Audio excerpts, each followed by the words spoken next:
Hey, I'm glad you came back. Or maybe this is your first time. Either way, I've been waiting. I have something to tell you. Every story you're about to hear starts the same way, with someone who trusted completely. What happens next is what nobody sees coming. Welcome to the channel. Stay until the very end, it always matters.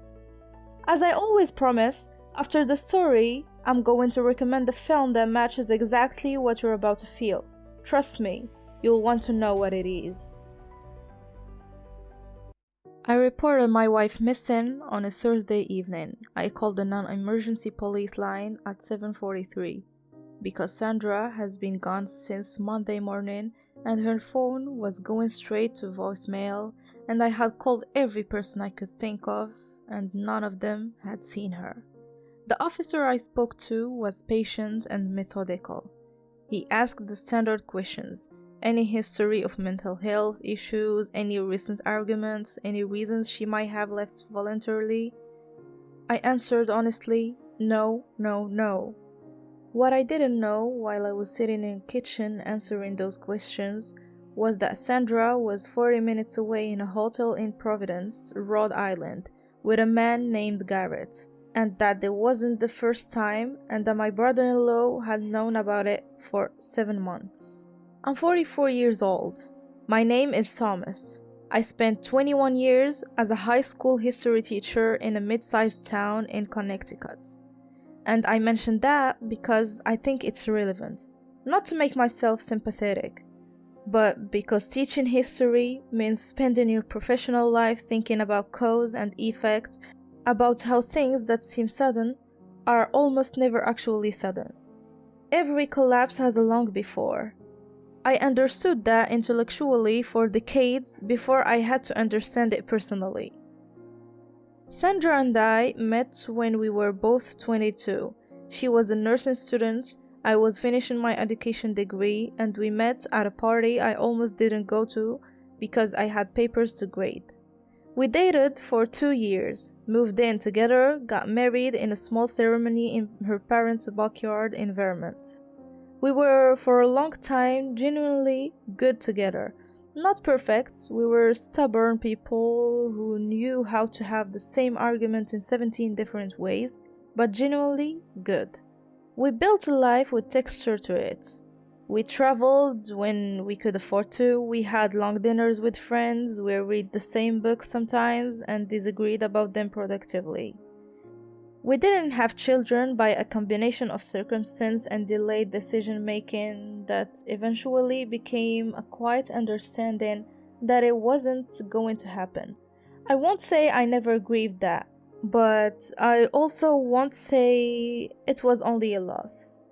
By our 15th year, the marriage has settled into something comfortable that I mistook for contentment. Sandra had become a charge nurse at a regional hospital.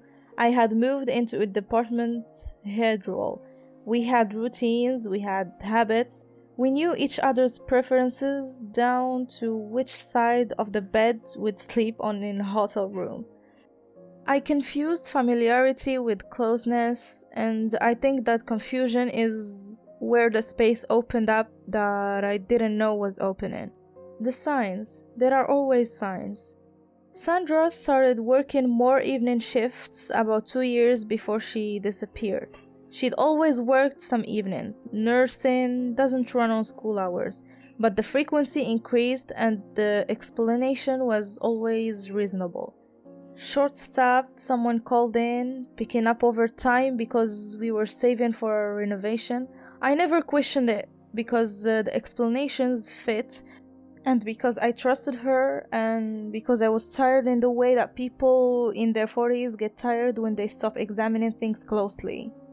She bought new running shoes and started going to a different gym, one that was actually slightly farther from our house than the one she'd used to go for years.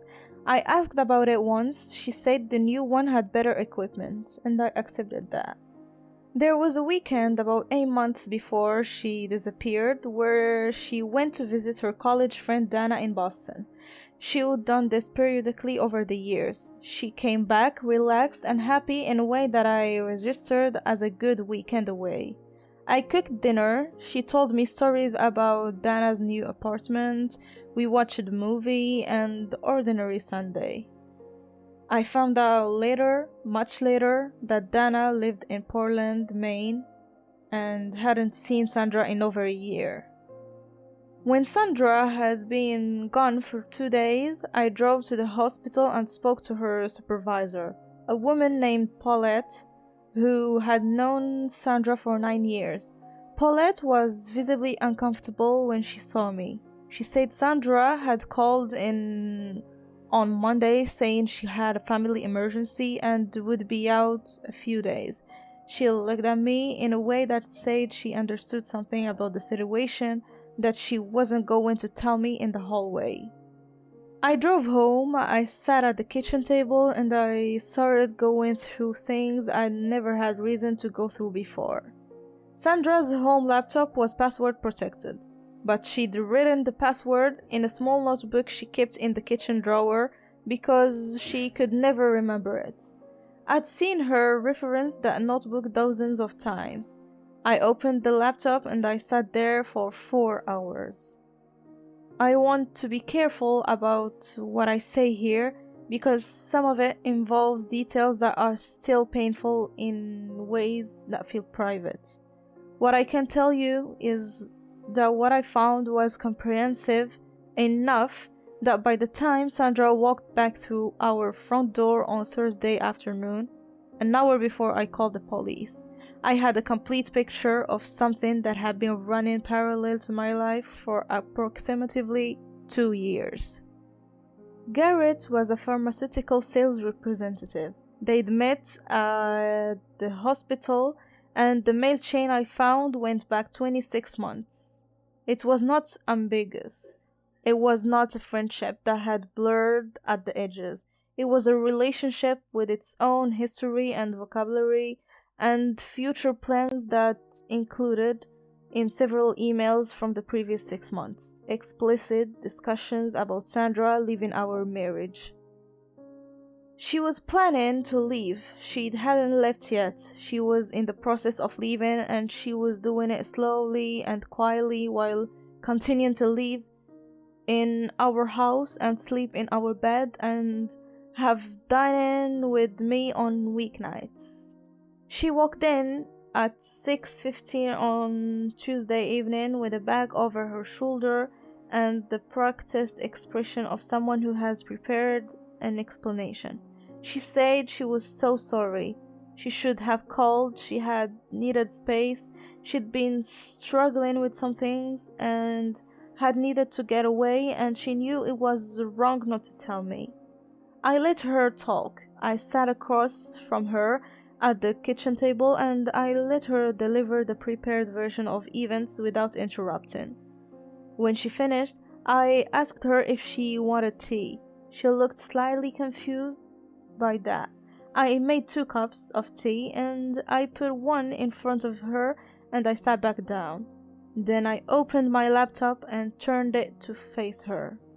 I had made a document, a timeline, because I'm a history teacher and timelines are what I do when I need to understand events. It ran to 4 pages. It had dates, names, locations, cross-referenced against things she'd told me she was doing on those dates. It had the emails summarized, not coded, but because I didn't want to read them aloud.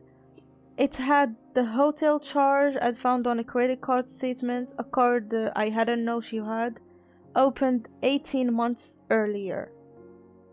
She looked at the screen. The color left her face in a way that was almost gradual, like a tide going out, and she said, "Thomas!" I said, "I know about Garrett. I know how long. I know about the card. I know about the hotel.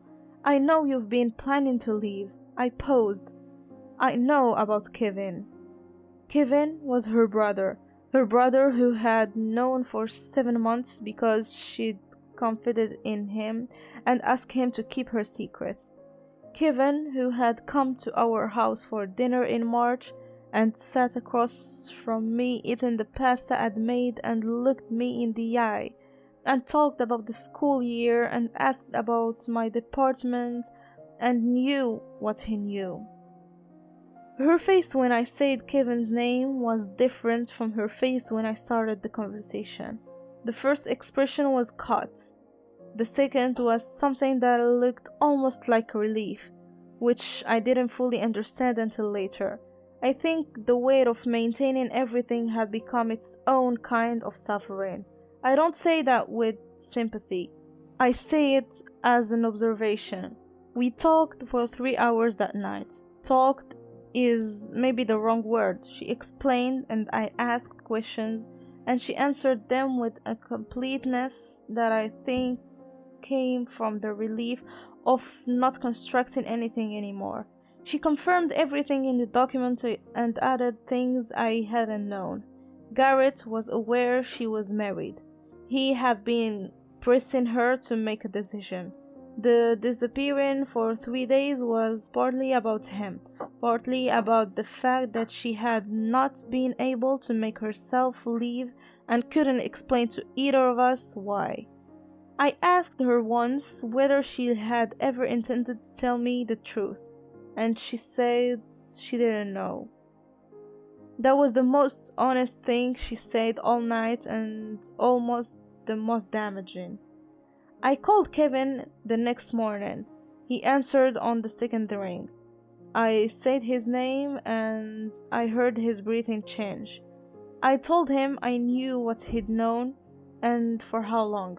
I told him I didn't want an apology and I didn't want an explanation and I certainly didn't want to hear him tell me it had put him in an impossible position, which is what I suspected he'd been preparing to say. I told him I was going to be completely unreachable to him for the foreseeable future, and that whatever relationship we rebuilt from this, if we rebuilt one, would start from zero. Then I hung up. I'm still not sure I've processed what Kevin's part of this did to me. Sandra's betrayal had a shape I could recognize even while it was destroying me. But what Kevin did was quieter and in some ways reached further. He sat at my table. He looked me in the face. He knew. The divorce was the final 14 months later. Sandra and Garrett did not last. I heard this from a mutual friend about 8 months after the divorce, and I processed it as information rather than satisfaction, which told me I was probably further along than I realized. What I didn't expect after everything settled was how much I would miss the person I thought I was married to. Not Sandra, as she turned out to be, but the Sandra I'd constructed over 21 years. The one who came home from Dana's in Boston and told me stories about an apartment in a city she hadn't been to.